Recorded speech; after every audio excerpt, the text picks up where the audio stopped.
The room felt too cold for a normal meeting. Naomi Carter sat across from three people who refused to look her in the eye. Her manager shuffled papers. HR sat stiff, like this was already decided. Something was wrong. Naomi, her manager began, voice flat. We've found irregularities in the financial reports. Her heart skipped. What do you mean? He slid a file across the table.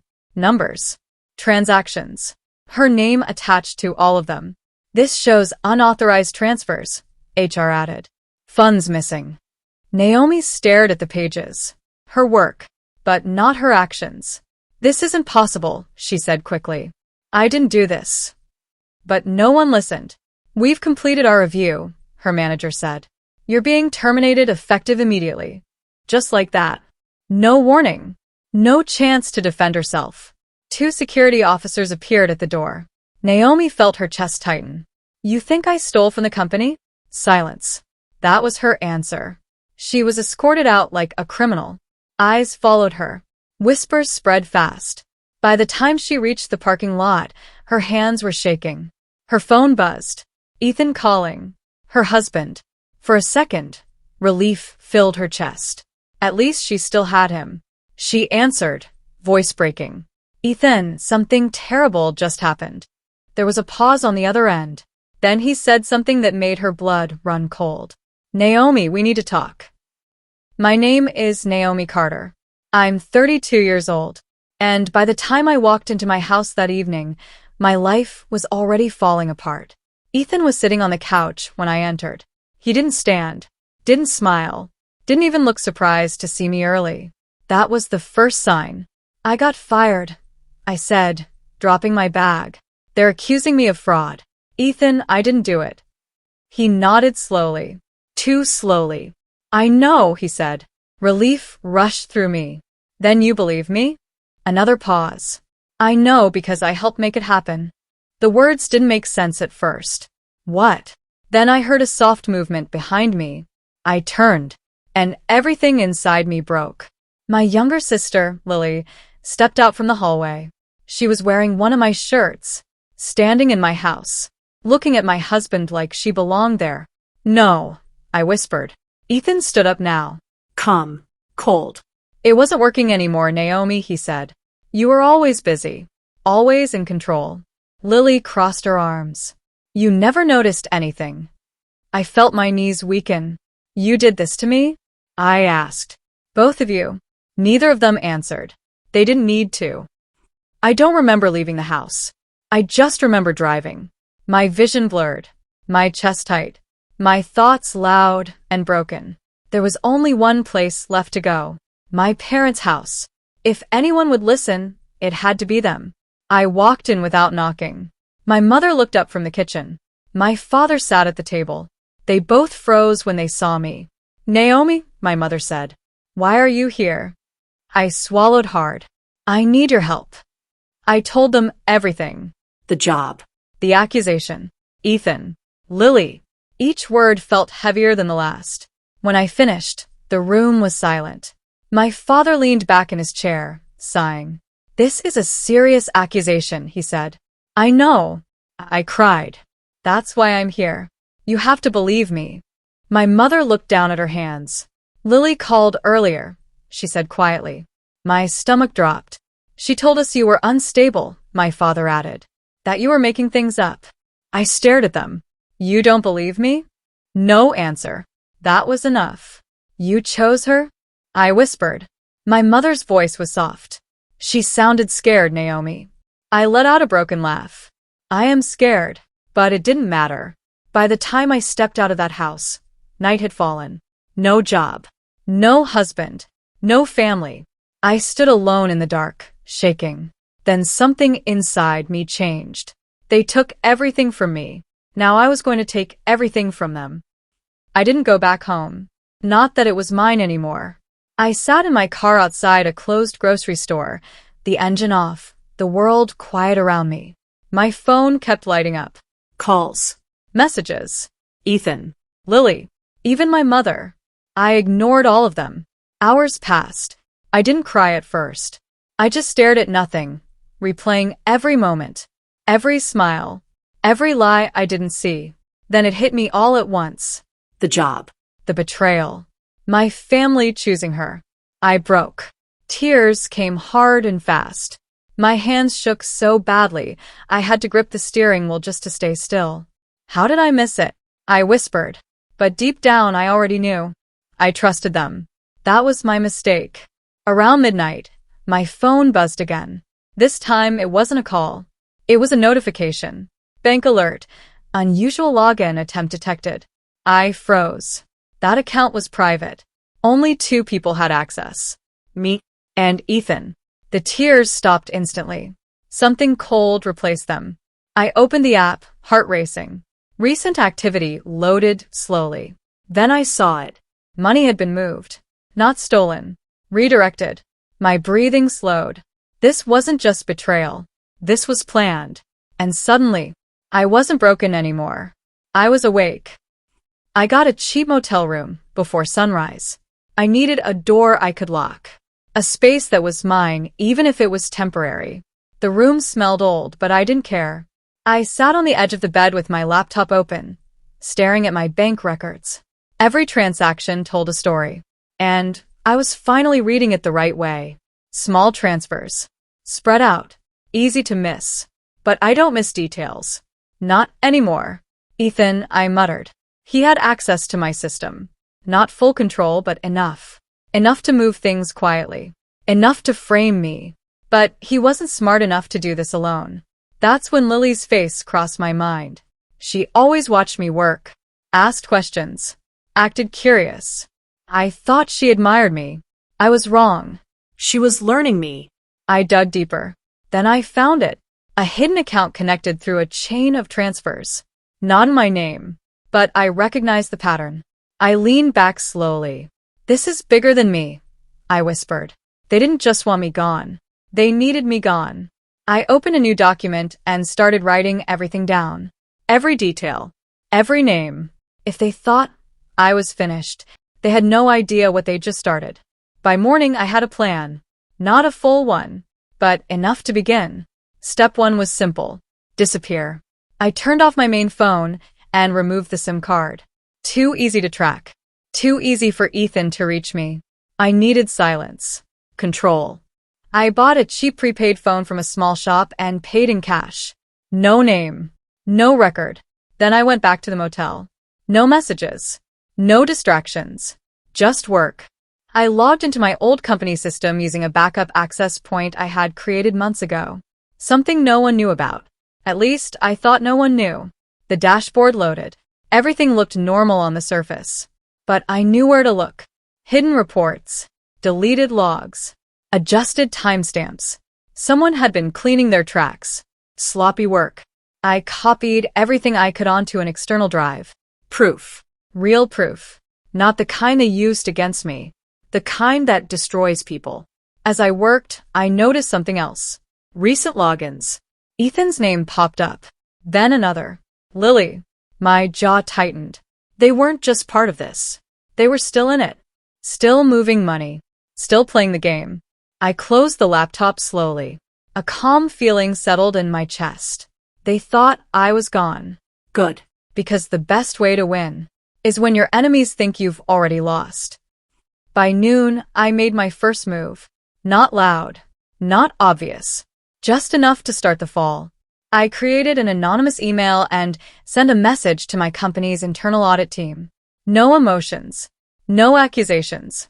Just facts. Attached files. Transaction records.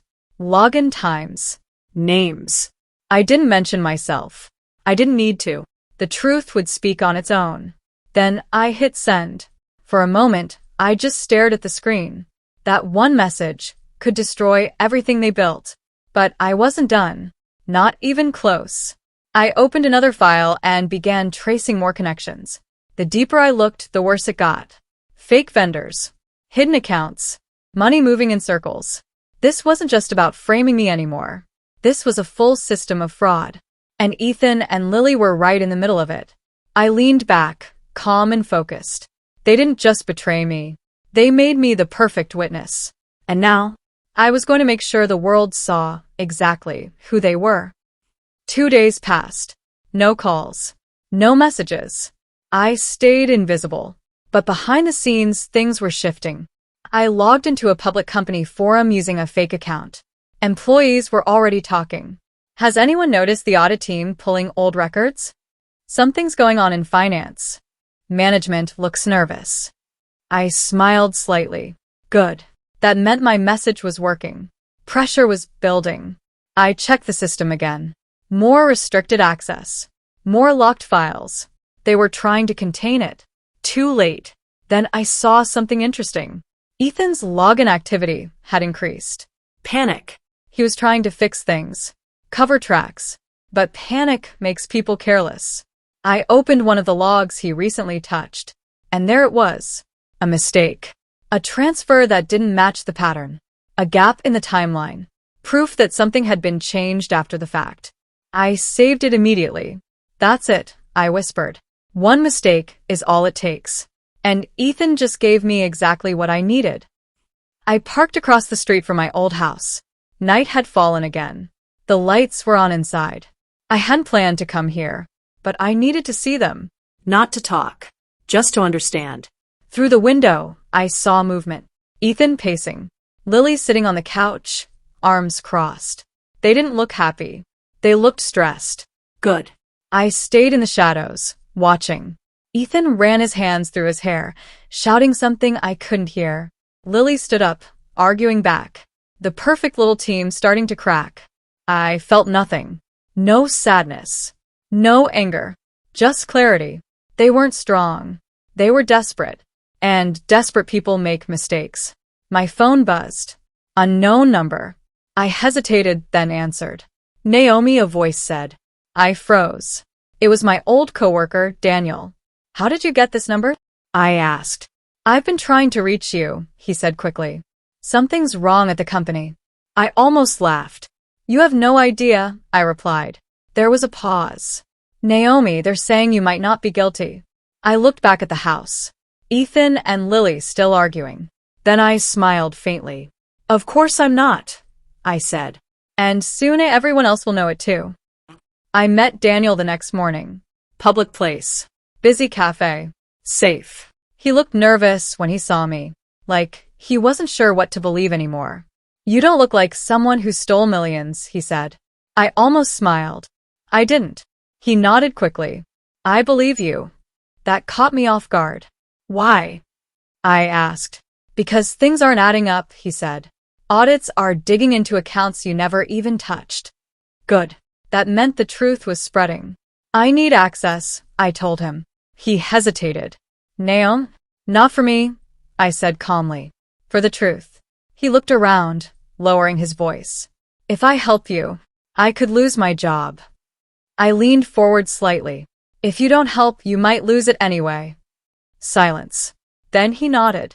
Okay, he said. What do you need? For the first time since everything started, I wasn't alone anymore. With Daniel's help, I got deeper access. Not enough to be noticed. Just enough to see everything. We worked carefully. Late hours. Quiet moves. Every file we opened told a worse story. Ethan had been moving money for months. Lily helped cover it.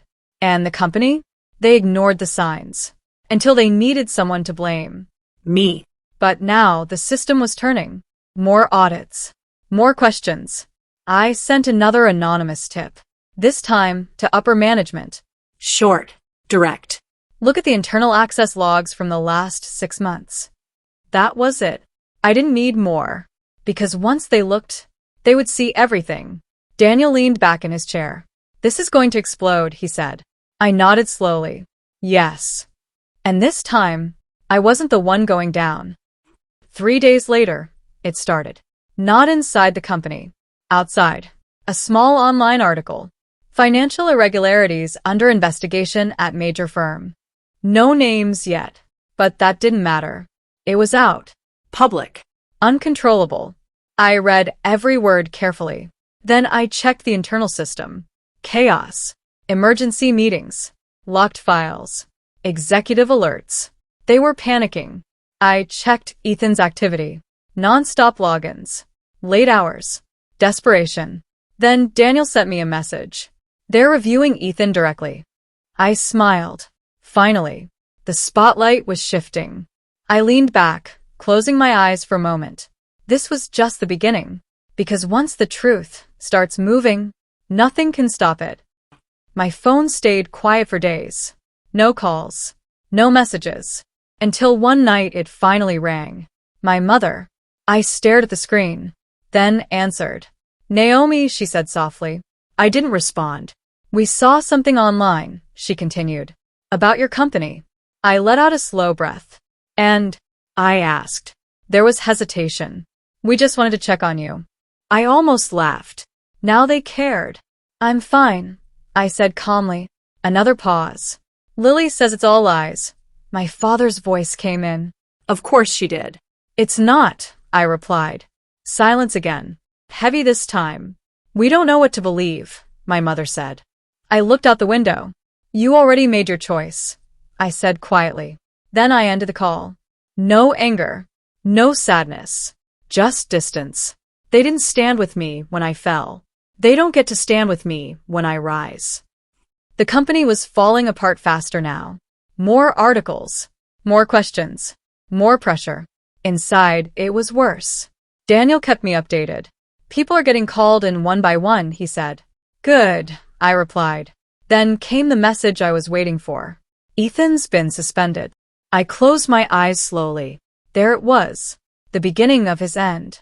What about Lily? I asked. She's still there, but barely, Daniel said. Everyone's watching her now. Perfect. I imagined them sitting in separate rooms. Alone. Questioned. Doubted. Exactly how they left me. I opened my folder of evidence again. Still more to release. Still more to expose. Because I wasn't just ending their careers. I was ending the lie they built together. It happened on a Monday morning. An official company statement. Names included this time. Ethan Carter. Under investigation for financial misconduct. Lily Carter. Linked to internal data manipulation. I read it twice. Slowly. Carefully.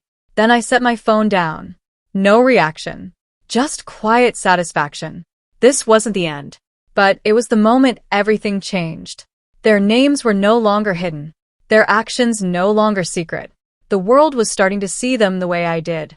I stood by the window, watching the city move like nothing had changed. But everything had. They took my job, my marriage, my family. Now, they were losing their future, and I was just getting started. The next move had to be precise. No mistakes. I sent the final package. Not to the company. To the press. Evidence. Emails. Account trails. And one more thing. Proof of the affair. Because secrets don't just destroy systems. They destroy people. Within hours, everything changed. Headlines exploded. Financial scandal deepens. Affair linked to internal fraud. Names everywhere. Photos included. There was no hiding now. I sat quietly in my room, watching it unfold. This wasn't revenge driven by anger anymore. This was truth, released at the perfect time. And it was hitting exactly where it hurt. Daniel called me that evening. It's chaos, he said. People are getting fired. Legal teams everywhere. I listened in silence. Ethan tried to deny everything, he added. But the evidence, it's too strong. Of course it was. Because it came from them. Their own actions. What about Lily? I asked. A pause. She broke, Daniel said. Started blaming Ethan. I closed my eyes. Predictable. They're turning on each other, he continued. I leaned back. They were never loyal, I said calmly. They were just united against me. And now that I was no longer their target, they had nothing left holding them together. There was a knock on my motel door. I wasn't expecting anyone. I opened it slowly. My mother stood there. She looked smaller than I remembered. We need to talk, she said. I stepped aside. She walked in, looking around the small room. You're living here? She asked softly. For now, I replied. She turned to me, eyes filled with something new. Not doubt, not judgment, regret. We were wrong, she said. I said nothing. Lily, she told us everything, she continued. About Ethan. About the money. About what they did to you. I crossed my arms. And now you believe me? Tears filled her eyes. Yes. Too late. I nodded slowly. I needed you when I had nothing, I said. You chose her. She broke down. I'm sorry, Naomi. I looked at her calmly. I know, I said. But sorry didn't change anything. My father came the next day. He didn't sit. Didn't pretend. I failed you, he said. I respected that more than excuses. Yes, I replied. He nodded. We thought you were strong enough to handle it, he said. I let out a small breath. I shouldn't have had to, I answered. Silence filled the room. We want to fix this, he added. I shook my head. You can't. He looked at me, lost. Some things don't go back, I said. They just end. And this had ended. The authorities got involved. Not because of rumors. Because of evidence. Real evidence. Accounts frozen. Investigations opened. Ethan's name everywhere. Lily's tied right beside his. I watched it all quietly. Then I made one last move. I sent the final file. The one that connected everything. The full picture. No gaps. No escape. That was it. The last piece. The end of their story. Daniel called again. It's over, he said. I already knew. Ethan's been officially charged, he added. I closed my eyes slowly. And Lily. She's under investigation too. No one will hire her again. Silence. They lost everything. Career. Reputation. Future. Exactly what they took from me. I went back one last time. The house was quiet. Empty. A sign sat outside. For sale. I stood there for a long moment. This place once felt like everything. Now it felt like nothing. I turned away. No attachment. No pain. Just closure. Weeks passed. Then months. I found a new job. Better. Stronger. With people who respected me. I moved into a new place. Small but mine. Peaceful. I rebuilt slowly. But this time, I built alone. People think revenge is loud, angry, explosive. But the real kind is quiet. It's patient. It waits. And then, it takes everything. Not in one moment, but piece by piece. Until there's nothing left. That's what I did. Not out of hate, but because they left me no choice. My name is Naomi Carter. I'm 32 years old. And I lost everything in one day. My job. My husband. My family. But I didn't stay broken. I learned. I adapted. And I fought back. Now they have nothing. And I have peace. Not because I destroyed them, but because I survived them. And in the end, that's the only victory that truly matters.